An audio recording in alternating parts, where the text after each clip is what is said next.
Right there, buddy. So I can even be mean and I can start popping some food up on here. Sorry for putting crumbs on your table like that. So I can put some food there just to try and, in a way, kind of tempt him. Yeah. Good boy. But again, I'm going to throw food. Now, what I'm going to do here is kind of tempt him a little bit. So I'm going to throw a piece of food away, which is going to cause him to break off the bed. And I've got a little bit of food here now, which is kind of tantalising on the corner.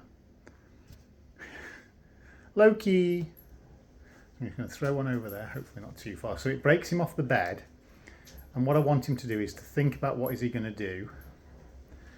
So I've got food there. So now if you come and grab the lead. Oh, that's it. And then just walk him away. That's it. So I just cover the food. Yeah. Then just wait. And then just let him back in. Okay, and we just let him come back in. So the food's still here.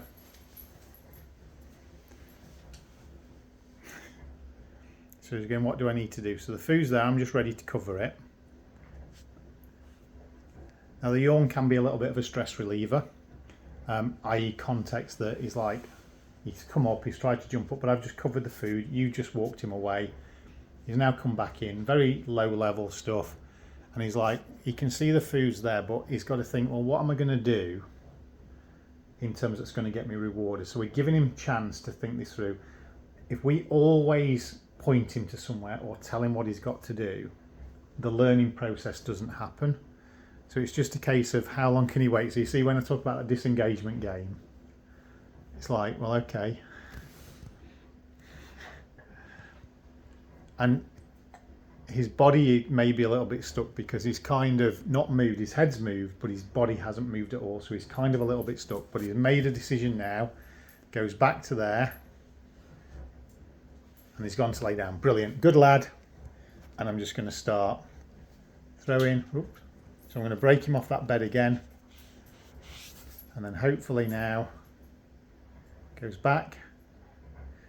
Now he's gone into the sit, and I'm just going to wait to see whether he will make a decision to lie down again. So again, I'm pushing it already. So again, you see how quickly that I'm just moving this on and going, right. Oh, good boy.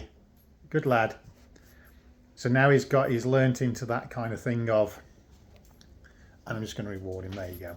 And then I can break him off the bed, and hopefully he can make another decision to go back onto that bed, because we've made that bed a really, really good place to be.